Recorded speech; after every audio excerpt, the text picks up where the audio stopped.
Whether you're ready or not, we are live. And so, all right, guys, I want to hear who is out there. So I see we got Lou Keller, Dylan, Dr. Natanael Valenzuela. I see Dale's out there. Who else is out there? Say hi if good morning. Let us know where you guys are from. Always love. I know we got people from all over the world, and let me jump in. I'm again reading the chat, wanting to engage with people. Let's see. We've got looks like somebody out there from Ukraine. Which, by the way, Slava Ukraina. Got my my Ukrainian cup right there from Kyiv. Got to actually. My wife is on the way. I forgot sugar, so I got to have a little bit of sugar with my coffee, so I get to hold off on that. But let me see. The thing is, it's morning over there. Yeah. See, over here it's at night, so I really should have a glass of whiskey or something. Yeah. What time is it there? It's 8 p.m. 8 p.m. Not too bad. Not too. Yeah. See Gregory out there, Benjamin, Jane. We got David, Daniel, Nagasam, T, Will Powell. All right, good. And I love seeing my dapper dogs. One of the nice things about our YouTube community that we've got, if you haven't checked it out, guys, you can join on our page. So one of the cool things with our YouTube community is that I can actually see you in color. So you see these guys would have green names that have a rank next to them. A lot of them right now are all Lance Corporals. The first month you remember you're a Lance Corporal, but it's our little YouTube membership community. You should definitely check it out. I think it's like, I don't know, like 15 cents a day or something like that when you're a member. But we've got, let me see, Maine is out there. We see Yuri. I've got Rodrigo from Chicago. We've got England out there, Maine, Gareth, good to see you. Alexander, Andre from Ukraine. We have Dylan, as always. Dan's from Philly. So good to see a lot of you guys out there. And so Lee, where exactly are you from? You're on the other side of the world.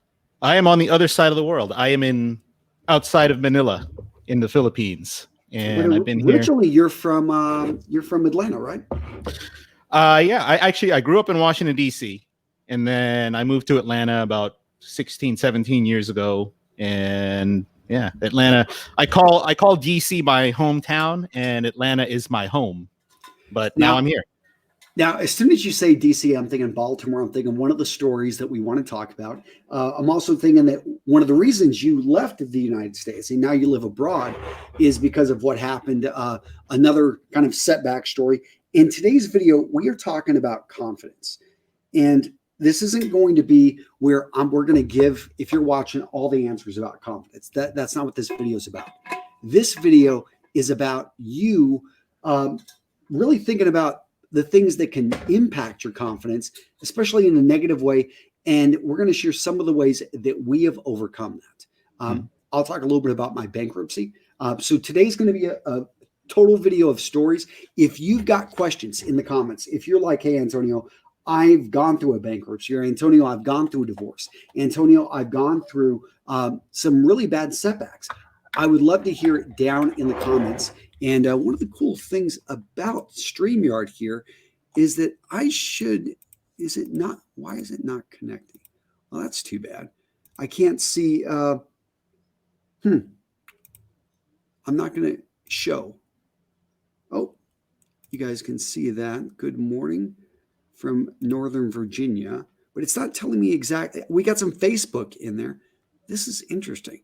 Yeah, how did that happen? Let me go over. And you are live, view on YouTube, edit, remove. All right. Funny enough, we can see the people over on Facebook, but I can't see the people over some destinations. I'll figure it out. Lee, I'm going to let you go ahead and jump into, let's talk about why did you leave the United States? What was it that shook your confidence that forced you to kind of head out? Well, appreciate that, Antonio. It was actually, so I ended up getting divorced. That's the long and short of it. But so how did I end up there?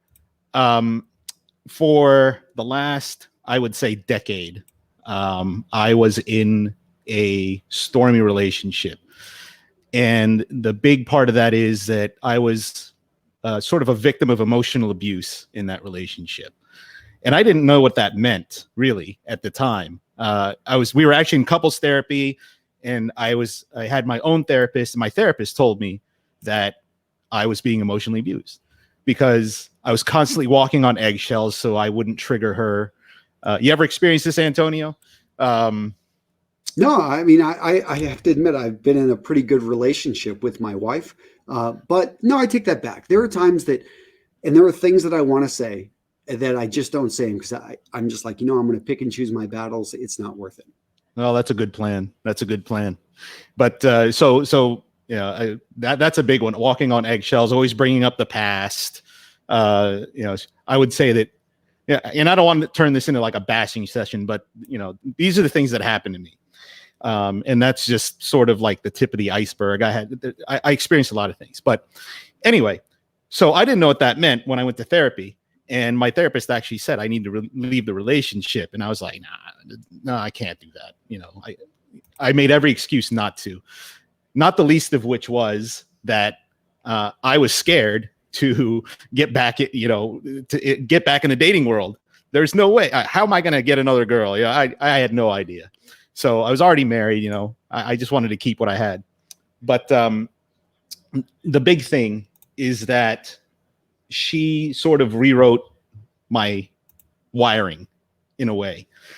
And what I mean by that is that she would always say to me, I want somebody who this, or I want somebody who does that. And of course, that's not me, right? Whatever it was that she was saying. So she was trying to mold me into somebody that she wanted me to be.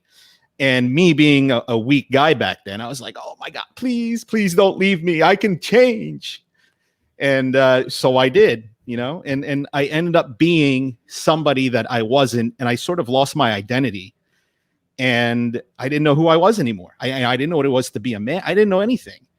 I actually ended up having trouble even making decisions, and it because every decision I would make would be, how would my wife react to this? Or what should I say? What kind of story should I say so that she doesn't get mad at me for, like, say, going out with my friends or something? So that's really what happened. And then eventually we ended up getting divorced, and I moved out of the country to sort of reboot. And I haven't been happier since I left, to be honest with you. It's the happiest I've been in my adult life, because I've had a chance to sort of step back and reset and find out who I am and rebuild my confidence. And that's why I'm here now. Yeah. And luckily I've heard that story a few times, because we've gone through talking about it with our, everything we've been working on. But Blake here, St. Clair's making fun of me, saying that Antonio's back there. Here we have Lee bearing his soul, and Antonio's just trying to figure out all the tech. Like, it's like, why aren't comments showing up? Because I wanted to be able to, but yeah, Lee, talk a little bit more about, because we've talked about this, but talk about how this shook your confidence, and then how you were able to rebuild your confidence after a divorce. Well, I think the main thing is that you lose your identity, like I said, in this situation. And I had very, very low confidence in myself, because I couldn't stand up for myself. I didn't know how to stand up for myself. And I didn't know that I could be, more assertive and sort of, I could be my own man and still be somebody that can be loved. And that's what happened. It was almost like a condition that, hey, you need to be like this, or else I'm not going to love you. And so that stung, really. And so when I left, I was able to regain my confidence by, I met a lot of people, and people who didn't know really who I was. So they valued me. I can see that they valued me for who I actually was, and I could be myself, and I didn't have to, sort of transform my personality to mold into whatever people wanted. I could be myself. And if people liked what that was, or who that was, then great. And then if they didn't, I learned to just distance myself from the people who don't like me for who I am. And through that, that helped rebuild my confidence, so that I could not only just make new friends, but also get back in the dating scene. Yeah.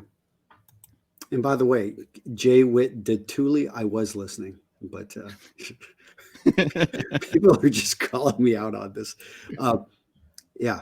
It's confidence is something that, I don't know, the way I look at it, you're either building it or it's being chipped away.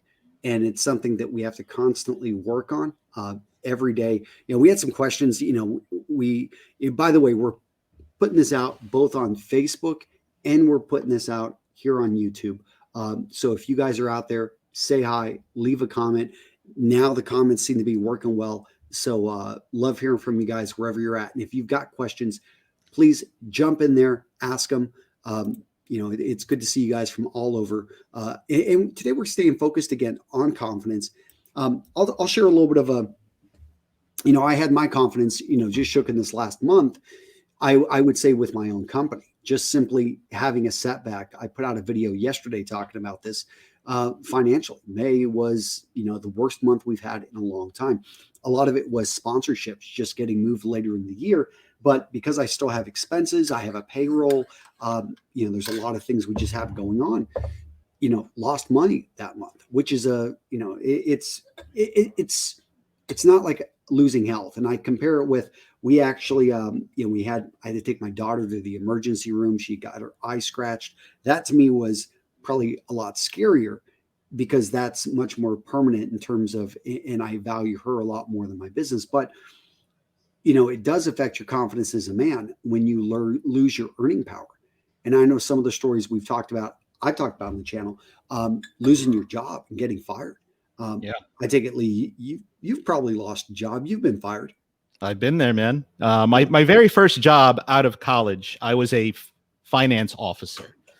And there's not a real big story to that. I lost my job because there were just layoffs and I hadn't even been there a year. And what happened was my manager took me out because it was supposed to be my performance review. And he took me out for lunch so we could have the performance review. And then he said, dude, I got bad news. So that's how he laid it on me. And so that was a big blow because that was my very first job. And I'm like, what did I do? But it wasn't anything that I did. It was just the circumstances. So I actually through that learned how to get a new job by pounding the pavement and networking. And that skill became valuable later on. I'm just thinking that I had the same thing happen to me when I lost my job, except I called the performance review. I just wanted to get an idea of where I was 3 months into the company. And I remember calling in the two owners and getting everyone there. And all of a sudden, basically, I got fired. We've got Dylan here losing a girlfriend. It's something I think all of us are affected. Confidence is tied to other people. Confidence is tied to relationship. Confidence is tied to how we earn money. And when we lose that, I think as men, we lose a bit of ourselves. And it can really, a lot of people, you can go get another job, but that's hard to tell a guy. When you thought you were on track and when you didn't see it coming, I remember getting fired. I was completely blindsided. I just bought a house, had committed to living in this town of 1,000 people. And Rosmus up here is saying that he worked with a very, very toxic people. That can have an impact on your life. Lee, I'm curious, have you ever had really toxic people you've worked with? That I've worked with? Yeah, I think we all have. But I definitely have had my share of toxic coworkers that, it's a tough situation because you have to be professional and you have to, interact. So you have to really compartmentalize. Because I had a coworker that everything I did was sort of, he thought he was basically the best thing since sliced bread. So everything I did was not good enough.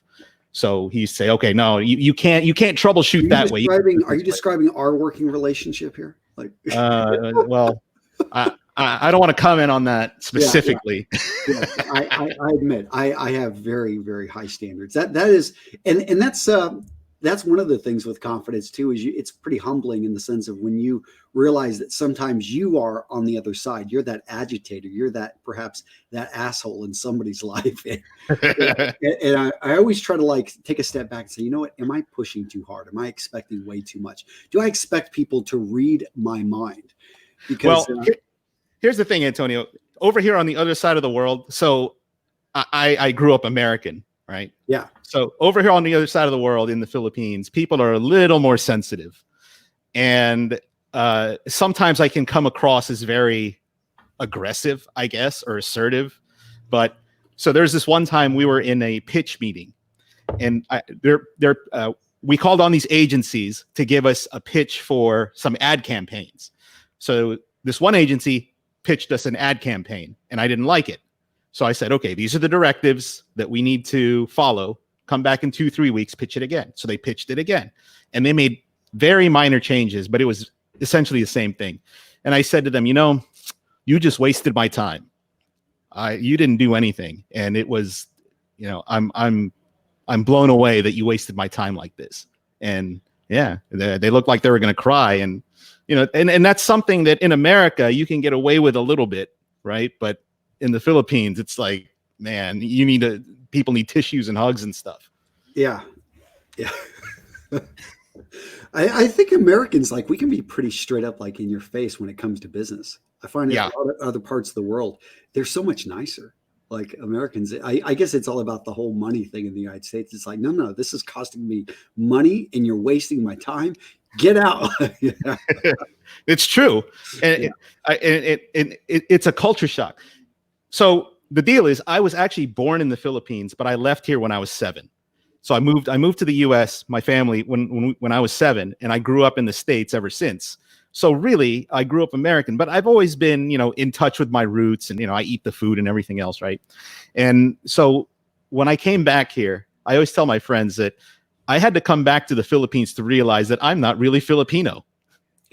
Because it's true. Yeah. Well, culturally, I mean, yes. Genetically you are, but culturally it's something that, you realize that. I think they talk about the Japanese Brazilians and a whole diaspora of Japanese that immigrated to Brazil and for multiple generations, and they go back to Japan to visit extended family, and they stick out like a sore thumb because they have the mannerisms of Brazilians. They look and speak Japanese, yet they are not Japanese. And it's just such a clash of cultures. You know what they call me here? They call me foreigner. True in the Philippines. I'm Filipino, but it's damn true. I know, right? Yeah. That's my experience. It's crazy. It's true. I can't be direct in the Philippines. At least similar situation. I left the Philippines at 12, came back there at 28. Love it, Chris. Yeah. Let me see. 49 in deliver pizza for a living, confident, shattered. I haven't had a win in over 10 years. So Son of Liberty, let's talk about this. So you've been going through, and this is a decade that Son of Liberty seems like has been going through a tough time. Delivering pizza, and I gotta watch my language sometimes on this stuff, but I'm not gonna pussyfoot this. It's like this. I mean, this sucks. If you have been stuck in a rut with your job, and we identify who we are as men by what we do. So what do you think for Son of Liberty, Lee? What could he do? Maybe steps he could take in the next few months to better his position? Well, I would like to know what Son of Liberty would like to do, for a living. Because I would say the first thing you got to do is whatever it is that you want to do for a living, you've got to amp up the skills of that job or position.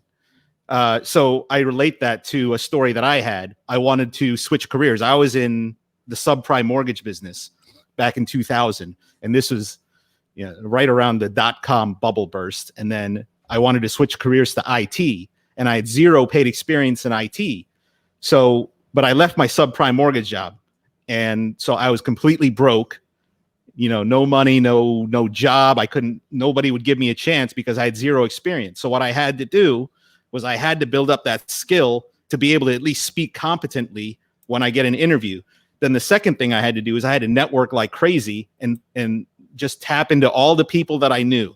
And I ended up, Antonio, hooking up with Stan Gelbaugh. Have you ever heard of him? I thought you were going to take that hooking up in a different direction. But no. No, that would have been. Yeah. I don't know Stan. Okay, he used to be a quarterback for the Seattle Seahawks. Okay, so I met him then, and then he happened to be friends with the vice president of the company that I eventually got my first IT job with. So I got the interview through that. And then, of course, in the interview, I had to actually shine. And the way and like I said, you got to build up that skill. So I went back to class and I took classes on this, and I broke computers and I put them back together so I could speak competently. And then I had to believe in myself that I could do this job. And once I got those reps, and once I got that practice in, once I studied, and then when I got in the interview, then I spoke just like somebody who had 2 years of experience when I had 0. And with that conviction, I had that conviction, I can do this. I got this. And I got the job. And that from there, really everything skyrocketed. I think Zarak, he's in there. A similar question, but how to apply the try again method when you keep getting disappointed or keep failing. And this is something I hear again and again, is that people are saying, I've tried, and Son of Liberty for 10 years has been, doing a job that it sounds like he's not happy with. And right. Zarak saying, hey, and Zarak, let's say that you have tried 10 times and you failed. And I know for me, I've gone through, and I'm still going through, I still deal with failure. It's funny, when I was running my Menfluential conference, we would email everybody in the industry. And I'll tell you that, I don't know, 8 out of 10 emails, 4 out of 5 would not even email or acknowledge me. And I'm like, it was kind of like humbling, because here I am with Aaron Marino. We're the 2 biggest men's lifestyle influencers, and we don't even get responses from 4 out of 5 people that we email. And I'm like following their forms, just simply sending them a personal email, and they treat me like a robot, or that I'm like a spam email. But I never I guess I didn't take it personally that I was getting turned down. I played it like the numbers, because on the flip side, it's, well, wait a minute, 1 out of 5 are getting back to us. 1 out of 10 are actually saying yes. It was more like 1 out of 15, 1 out of 20 were saying yes to come out to the conference. So I'm like, okay, then it's just simply, I got to play the numbers. And I also wanted to look at the way we were crafting emails. I did make sure to send every individual email unique. We tried to craft it in a way that they could tell this is a personal email if it got past their spam filters. And I do believe that it is something that if you play the game, knowing that most of the time you're going to lose, but just accepting that is the game. And when you do win, it's going to pay dividends. Being in track and field, I remember in high school, I can only think of one race I ever truly just straight up won. There were ones that I may have won a few other ones, but they were like really small, like maybe 5 competitors, 3 competitors. I was a distance runner, miler, 2-miler. Really wasn't as much competition compared to the sprints, but there was one race. I remember there were 25 of us, and it was Monahans, Texas, my junior year. And I straight up won that race, had my best time ever in the mile. And it was something that like that race in my mind cemented me as a decent miler. And so don't, discount how valuable that one win can be, Zarak. Even if you have to go through, it will be worth it. In fact, it makes it sweeter when you have been told no. It makes the story better. I mean, who likes a story? Yeah, I just watched the Fantastic Four, the 2015. Has anyone seen that horrible movie? 2015 Fantastic Four. Please let me know. This is a horrible movie because it doesn't have a good plot. In a sense, the heroes never go through a trial phase. They get their powers, they beat the bad guy. That's it. I mean, it's like, where's the movie? Like, as we know, Lee, in a good movie like Star Wars, even though they repeat the story again and again, they keep blowing up bigger and bigger Death Stars. When it comes down to it, there's always hero gets lost. Hero goes through bad times. Hero finds mentor. Hero continues to go through bad times, but takes steps in right direction. Hero learns, gets better, improves, finally gets a win at the end. Now, the hero, he falls down a lot of times. And that's, to me, the Avengers, they're fighting with each other. The first time Iron Man meets Thor, meets Captain America, like great, fight. It's just like, it's what we expect. They don't get along. And that's what makes a great movie. It's what makes a great story. And in many ways plays out in life. That's why we connect with it. Because we're like, well, shit, like I failed 5, 6, 7 out of 8 times, doing things. Now, yeah, Lee, we haven't been talking about what we need people to do, which is, guys, yes. Yeah, commandconfidencecourse.com/live. Let me go ahead and share really quick how you want to go over there. So we've got this Facebook community, this Facebook group, and Lee and I are in there sharing all types of stories and engaging with people. We've got all types of people. We've got over 250 members from all over the world. This is an invite-only Facebook. It's a secret group. You've got to know the password, which the password is what, Lee? The password is Carjacked. Carjacked. But the only way to find this group is you go to this page right here, you enter your email address, your name, and you get instant access. We're not going to spam you. This is straight up going to get you into that Facebook group. And we have a course coming out in early July, our Command Confidence course, hence the name of the website, commandconfidencecourse.com. This course is going to, for the right person, and if you truly, really need direction, you want a 5-step program, at least what Lee and I have put together, and we've learned through our hard knocks of experience, 25 years for me, I know about 25 years for you, Lee, of life, of going through hardship, of taking everything that we've learned and putting it out there. So guys, go check it out, commandconfidencecourse.com/live. You'll enter your name, email address. So we'll put it down there in the comments. Jane, if you're out there watching, if you can put it in, maybe Lee, you could get that URL and post it in there as well. I will try to, let me see if I can do it. I'm going to copy that. You guys can see my copy and pasting skills. They are on point. There we go. All right, let's step back out. And so let's say hi, guys. Let's see who's got something new. We're looking for some good questions. Can we talk about when the imposter syndrome is not simply an inherent lack of confidence? It's an interesting question. So Ricardo Adolfo Macias Aceves, who is also a Dapper Dog member. Ricardo, appreciate it. Lee, can you answer this question? I have to admit that I've gone through bouts of imposter syndrome myself. But it goes back to your confidence in yourself and your own identity.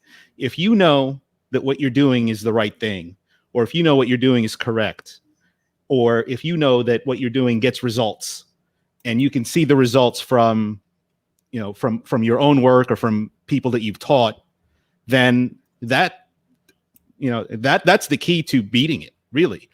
And like I said, I've suffered through this. This is a very common thing. So what are the things that you've done with it, Antonio?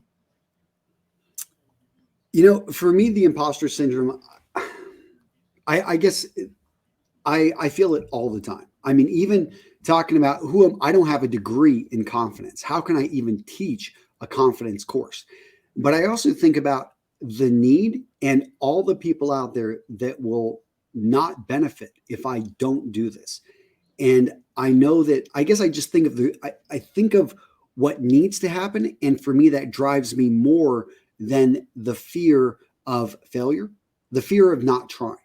Mm-hmm. That probably drives me a lot more than the fear of failure. Now, I see Ryan Santiago. He brings up something about The Rock. I always like The Rock. The Rock's a great story. And we were talking about The Rock, I think, in one of our presentations a little bit. Yeah, we did. That's right. Do you remember the stories about him, or do you know anything about his stories? I really don't. I just watched him on the wrestling. Well, if you go back and you look at his early stuff, I mean, he did not have the personality. He did not have confidence. I mean, he had a build. I mean, and of course, he had to a degree of confidence. But you look at like the confidence and the personality he has now, and how it's been able to amplify everything he does, from acting. I mean, he became such a well-known wrestler. I think it was in many ways because of his personality, the confidence that he exuded. And most of those professional wrestlers that we know of have that type of confidence and personality. But think about all the ones that don't make it, all the ones that always stay kind of a no-name. And if you look at The Rock's earliest bouts, like go watch his first match, I mean, he wasn't the same person. He developed that, though, very quickly, and that's what took him to that next level. So, and this is where, you've got to realize how powerful strong confidence is. It's not just, you can have the skills. You can have the skills to pay the bills, but if you don't have the confidence, people are not going to remember you.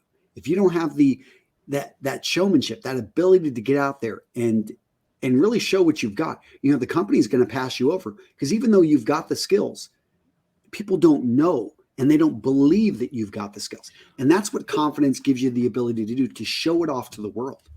Exactly right. So that's how I ended up getting an IT job when I had zero experience, because I had that confidence in myself. So it's interesting because I did not have imposter syndrome then. You know, I didn't think, oh, I feel like a fraud because I don't deserve this job, or I shouldn't have this job.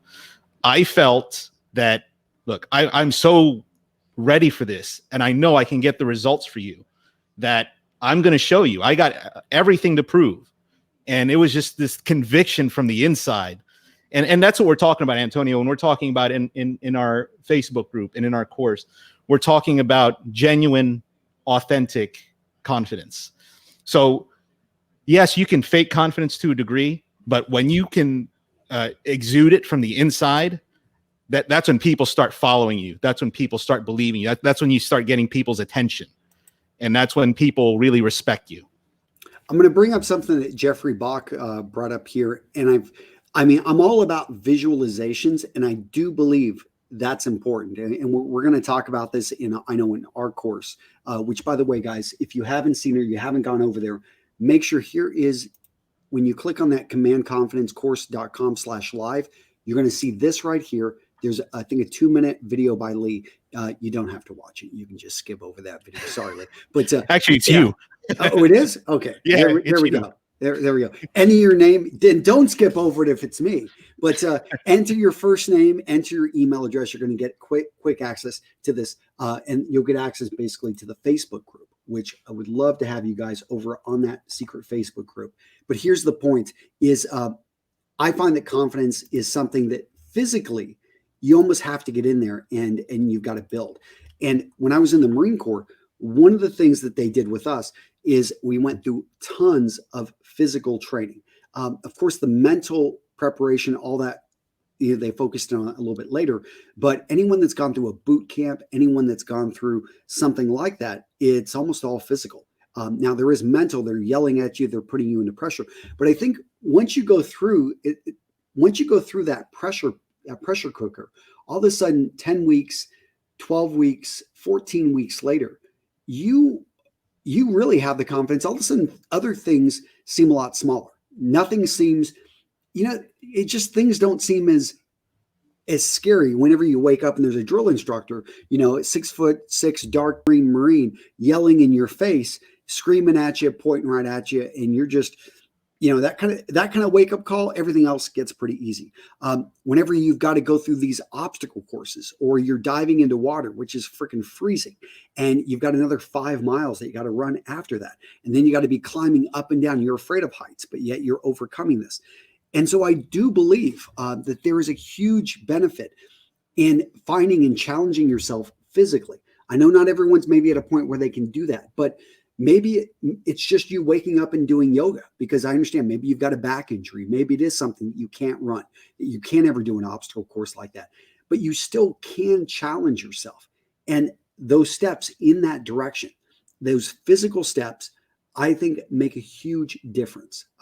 Lee, have you ever had anything like physically that I think you've actually had a transformation recently, right? I did. But before I get to that, one thing that struck me with your Marine Corps story was that you said that you had sort of like middle of the road confidence in the Marine Corps, but in the real world, it's like ultra high confidence. Yeah.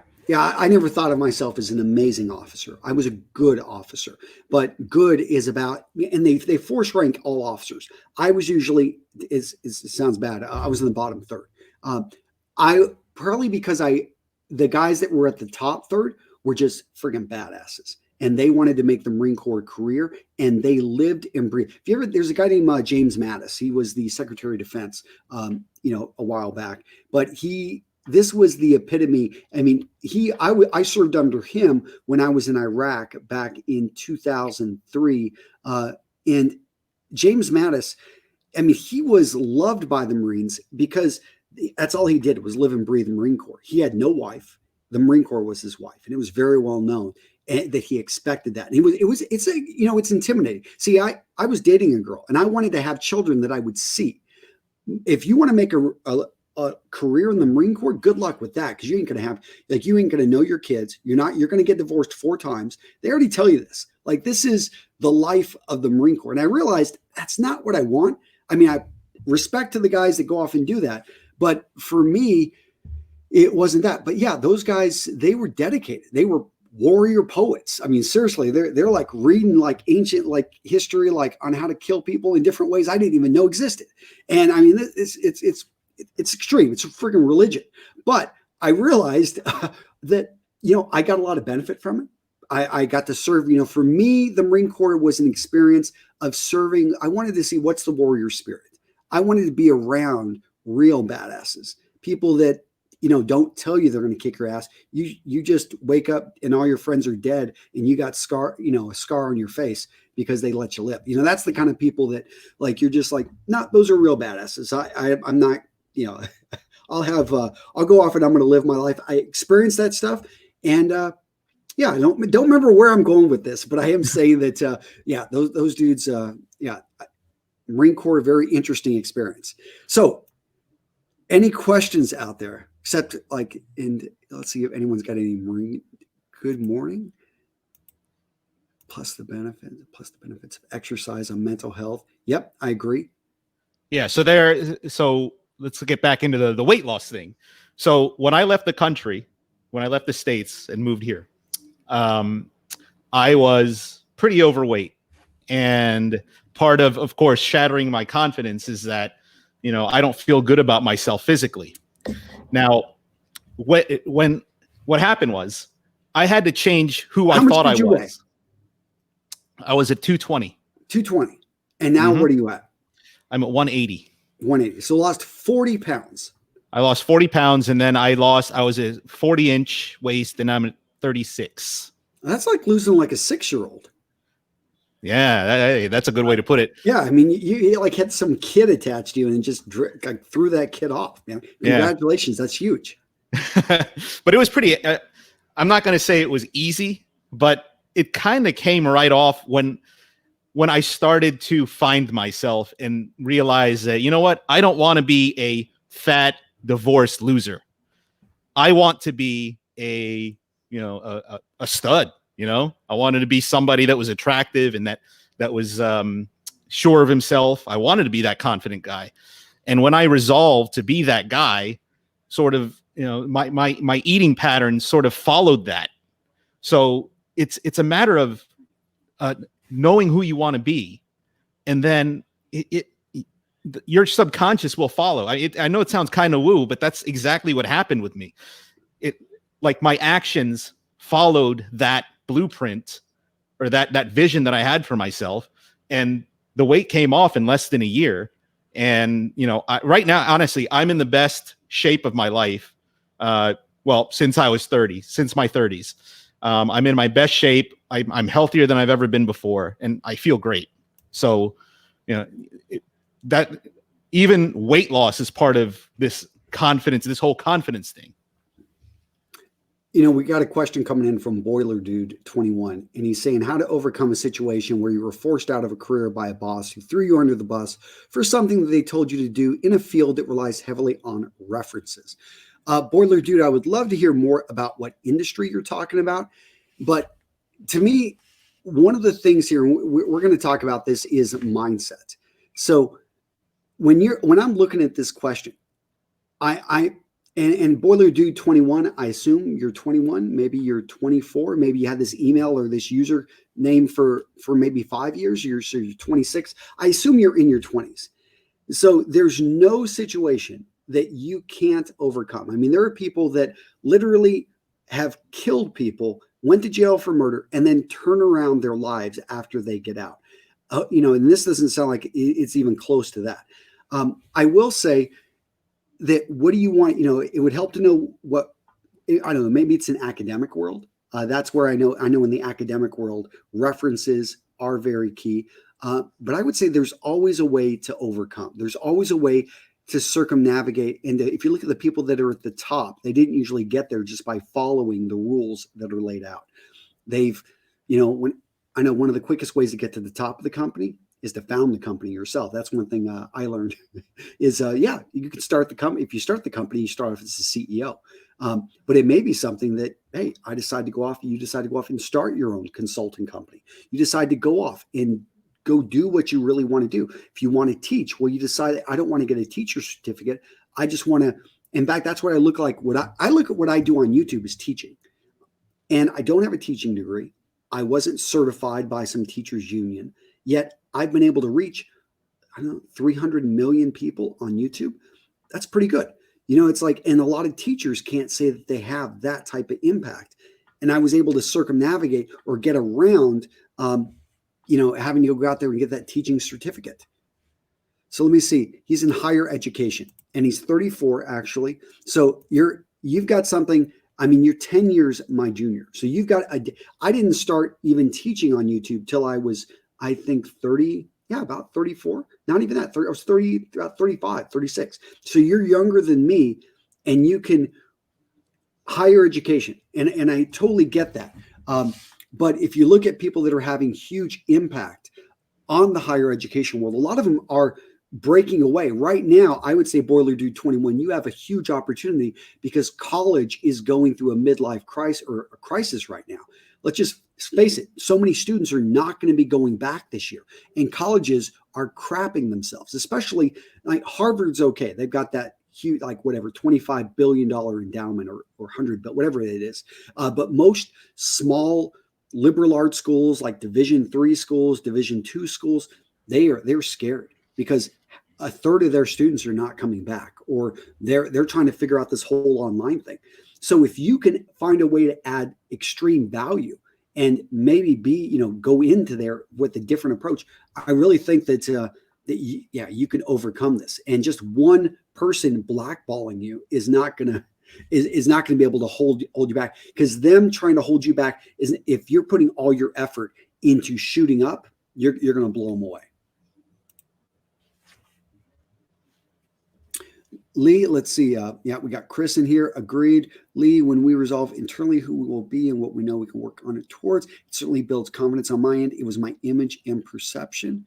And let me see. Lee and Antonio, do you have more male or female friends? The majority of your male-female friends can impact your confidence. That's a good question. Lee, I'll let you take this one. Male-female friends and how they affect confidence. Now, that's interesting. I would say I have more male friends. And now, okay, so here in the Philippines, part of the reason why I even came here was because my son became a professional soccer player here. He was 16 years old, and he was the youngest professional soccer player here in the Philippines Football League. So I came here with him, and I got involved with the team, and I became the team's media officer. And of course, when you're involved with a soccer team like that, you're in a room full of alpha males who are in their early to mid 20s, and they all think that hey, I made it. I'm the shit. So a lot of these guys are still my friends, and so when you're around them, then you sort of have to almost elevate your own game, and so you can meet them where they are. So I would say that had a part to play in how I was able to recover from the divorce, because I was hanging out with these guys that, and we partied and all kinds of stuff, and then through them and through my other interactions, I was able to meet like other women, beautiful women. And part of getting back in the dating game, I think I saw a question in there about getting back in the dating game, but something that men have a problem with is they're intimidated by beautiful women, for example. So when I was in this environment, there are beautiful women all over the place, and you just kind of, you just learn to adapt and have them around and talk to them, and you realize, what, they're not really so different than anybody else. So, that helped me not become intimidated by that. And, so I'm able to meet people. I'm able to talk to them. I'm not there supplicating to them and being like, oh my gosh, you are so gorgeous, this and that. You don't want to do that when you're getting back in the dating world. You want to, maintain your own frame. You want to be, that alpha guy. But so that's how hanging out with a group of people And it's a good idea. I know, Antonio, one time you were part of a mastermind. I was part of a mastermind. So they say that the old saying is that you're the average of the 5 people you hang around with the most. And I find that to be very true. And that goes directly to this question is if you're the average of the 5 guys you hang out the most, and they're all, super confident, they're all, they're dating beautiful women, and they have high incomes, and then you want to step up your game. If you're in that group, you almost feel pressure to step up your game and meet them where they are. Now, Hambone's asking a really good question. How do you basically break away from your past? You're unhappy with something in the past and you want to improve future confidence. Any strategies? And for me, it's simply, I've got to forgive myself and move on, because I'll use the example of not being a top level Marine Corps officer. I could always view myself as a bottom third Marine Corps officer, or I could say, you know what, like you actually brought up, Lee, that in the general context of society, even if you're in the bottom third, you're still, pretty much, you're still a badass when it comes to confidence compared to, they're just at an ultra high level. Or you can also look at, did I fully apply myself? And I have to admit, no, I didn't. I wasn't looking to be a career Marine. I remember being a captain and getting shit from some of my other fellow captains because I wasn't doing the coursework to basically pin on major or to ever become a major. And I'm like, here's the thing. I don't want to stay in the Marine Corps. Why would I go do all this work that I was, funny enough, I got into photography and I was spending all my time doing side photography, like learning about photography, which I am now using actually videography in, with real men, real style. But that's where my interest was. And it was not in working on becoming a major. So for me, being able to forgive myself and being able to just simply move on and realize that chapter of my life, it's not going to define me. I think it was John McCain. He graduated like the bottom of his class out of the Naval Academy, yet he went on to have huge impact. And sometimes, there's a little bit of truth to be said. Like there are things that we do in life that you get that D for diploma. You just simply, you make it through and you're like, okay, well, thank goodness I get to start again and I'll get another chance to prove myself. I love the fact that we can hit a reset button and we get chances again in life. So getting back to, the academic, and Brian, I did see your comment, by the way. He's saying that actually enrollment is up at his school this fall. I don't think that's at least from what I'm reading and talking to my friends in the industry, a lot of them have lower than average enrollments or students asking to push back. But yeah, being able to forget the past, that's something that, I don't know. I just forget it. I move on. That's right. And I have to relate that back to my carjacking story. And we haven't talked about it here. We haven't shared that one. Yeah. We have not. Yeah. So how can they get that carjacking story? The way you get it. Is it the Command Confidence? Yeah. Yeah. You'll have to go to commandconfidencecourse.com/live. Yep. And my story is in there somewhere, and if it's not, I'll upload it. But anyway, no, it's in there. It'll be in there if it's not. But let me touch on it a little bit because when I got carjacked, and I'm watching this guy drive away with my car, and I'm standing in the middle of the street, and this was at a point in my life where I was completely rock bottom. My life was total shit. Right? I was broke. I was living in my mom's basement. I couldn't find a job in IT. This was all around that time. And this guy took my car and I'm standing there and I'm just like, man, this is rock bottom. But the thing is, this guy threatened to kill me. I'm delivering papers. I'm going about my business. And this MF, he comes up to my car, literally pulls me out of it. And he says he's going to shoot me. So even though he's got my car now and I'm at rock bottom, I'm thinking to myself, you know what? Even though my life is shit, like I'm still alive, and I would rather have this crap life that I have than not be alive at all. So that completely changed my mindset. That completely shifted everything, and everything changed from there. So from there, I had to learn to let go of all these circumstances. The recession and the .com bubble bursting, and I can't find a job. I had let go of all because I was clinging too hard to these circumstances and blaming them for my problems. And when I let those things go, that's when everything changed. That's when my mindset just opened up and all these opportunities started coming. So Darren Brown is, and guys, you want to go hear the full story. So go to Command Confidence or commandconfidencecourse.com/live, which let me show you really quick. When you go over there, you're going to get access to the Facebook group, but you'll want to enter your name and your email address.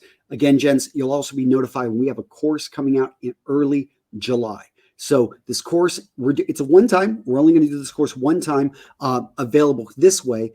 And because you guys are part of my community, basically you're going to help me build the course. This is a course that we do not have fully built out. And we're going to look at the students that we get in, and we're going to design the course around your needs. So it's a very unique course, and it's something that Lee and I are building out. And I'll be honest, guys, I didn't have plans to build this course 6 months ago. But this whole COVID-19 thing happened. I had about 1,000 of you guys fill out a survey. And again, I saw the pattern of my confidence is shot. I need to improve my confidence. My confidence is effed up. I mean, and you guys gave me stories and stories because you gained weight. You're just in really bad shape. You'd gone through a divorce. You had lost your job. And that's why we're building this course. Is I realize so many men are defined by these things that happen in our lives. And many of us don't have a community. We don't have a group of guys that we can engage with. The question was earlier, like, do I have mostly men or women, female friends? And for me, it's mostly male friends. And I'd say a part of that is that I know this sounds bad, but I really care about the relationship I have with other men, because in many ways we hold each other.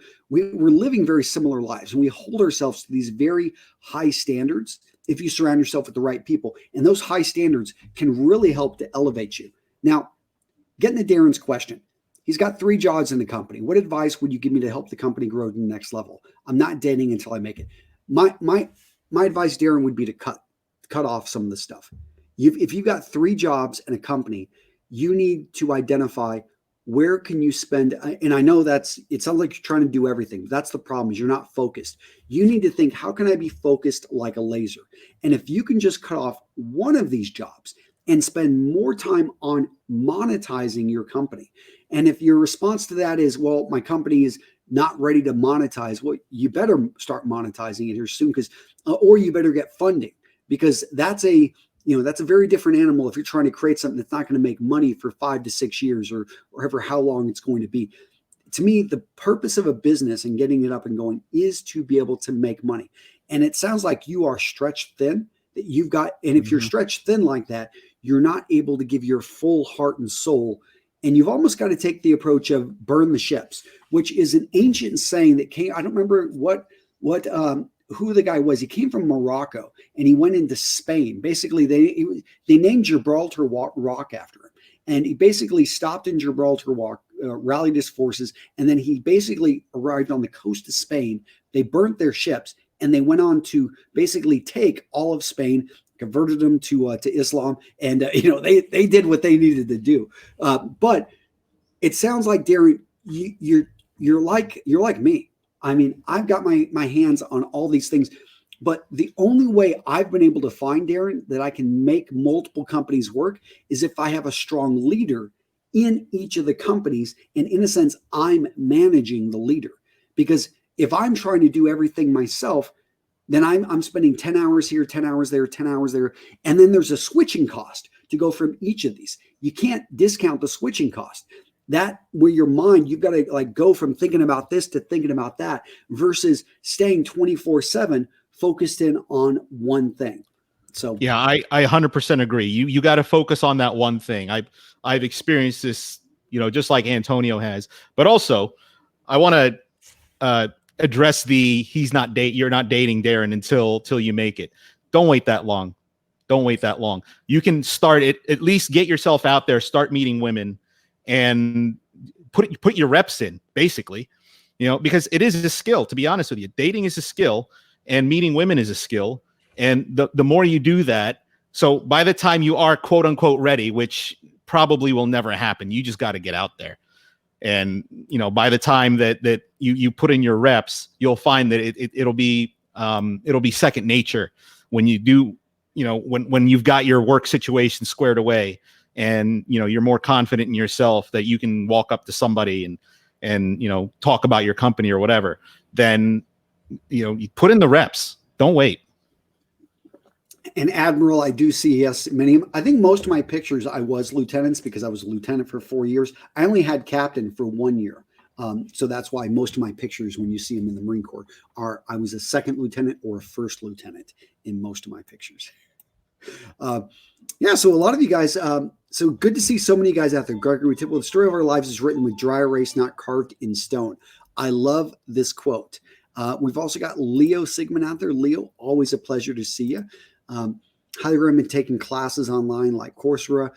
Tons of great online educational courses. Including ours. That's right. Which is the commandconfidencecourse.com/live. So guys, make sure to go over there and sign up for it. Or again, it's just giving us your email address so that you can get access to the group right there. And let's get out of this. Let people see our heads a little bit better. So I'm going through, Lee, and I'm trying to make sure that we answered people's questions. The guys that leave super chats, I always want to pay them the respect of responding back to them. So if I missed a super chat, let me know. Darren, you're like the super chat monster here. You just broke up with a woman. It's my 4th woman in 3 months. Women are a distraction, and thanks. Okay, all right. I think you're just stating it there, but you sound like a couple friends of mine. I think that I know for me, one of the benefits of being married, I've spoken with a few other married entrepreneurs that I talk with, and it's probably one of the better things to like get your love life taken care of early, and then you just don't have to worry about it. Like, it's like, hey, I get that entire part of my life, and of course I'm still dating my wife. I'm trying to maintain that type of good relationship there. But that's an important point. Very important point.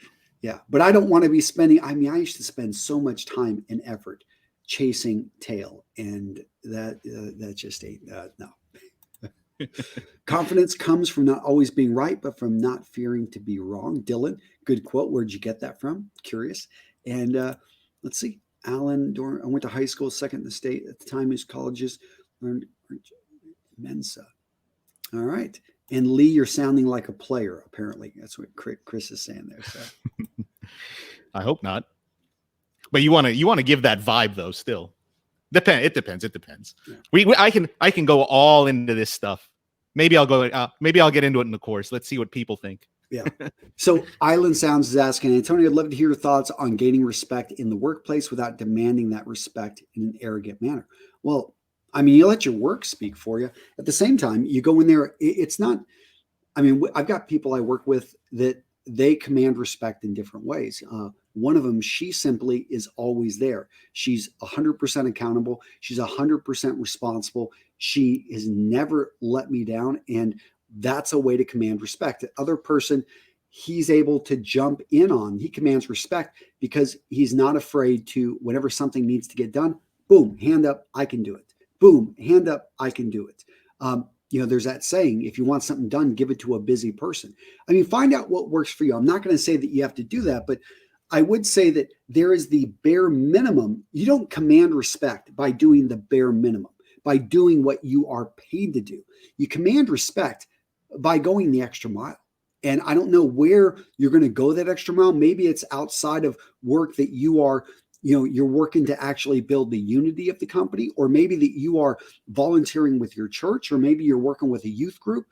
There are many different ways to command respect, but people do pick up on this. People do know, hey, yeah, you're not showing up to work, late because you were drunk. You're showing up, you're actually asking, hey, can I show up 30 minutes late because I've got 15 kids that I'm working with in my youth group that I volunteered, and we're going to be doing this starting at 5 o'clock in the morning, and we won't be done till 7:30. Is it okay if I show up at 8:30? It's like, hey, that makes sense. And I find that, if somebody on my team asks me something like that, of course. And it's also going to raise awareness that this is what this person does with their spare time. So to me, you command respect by how you leverage and use your spare time, the time that, in a sense, you're not on the clock. Yeah, that's how I gained mine in one of my jobs. Is I was I was the guy that was always on call. Everybody called whenever there was a problem, and I was able to fix it. So being competent in your job and being available to do it definitely helped build the respect in the workplace. All right, guys. Well, we are at the hour, so we're going to be breaking out of here. Solid hourly. Thanks for popping in there. And thanks. Again, commandconfidencecourse.com/live. We are doing this. So let's jump over. Boom, there it is. Lee, your face keeps popping up there. Let's see. Do we have some? So let's see. Did we get anyone? We got a few guys that want to get in. Now, here's the thing. Oh, Brian, you're approved. Let's see who else is in there. Michael, you are approved. Tor is approved. Greg, look at this. I'm approving people right as we speak. So, guys, make sure, get over there. I want your name on the list. Okay. Enter your first name, enter your email address, and we're going to get you guys in there. And let's approve a few other. Now, remember, the key word is carjacked. You've got to say that. Let's see, did anyone not say it? What is this? Tejas. It is not strong mindset. Try again. I'm sorry, again. Guys. I'm serious about that. You know, you got to say carjacked or carjacked. You could say vehicle jacked. I don't care. I mean, come on, get close though. Carjacked. If you don't respond, I can't let you in. Come on, is it that hard? I know it's really simple, guys. Come on. Let's get with the program. Yes. All right, guys. Thank you so much for being here. Let's see. Are there any last minute questions? I'll try to get some highlights out there. I've been struggling with your confidence and on a date, but confidence is an issue. Definitely join our group, Milan. Great to see you guys. Thank you for being here, guys. Really appreciate. What do I suggest for confidence in high school? I suggest join the group, but I do recommend confidence in high school. You are building your confidence, and that's what you need to look at. If you're 19 years old, you are still on the path to building. Find a way to challenge yourself. That is going to build your confidence.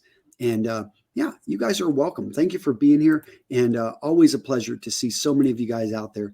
Take care.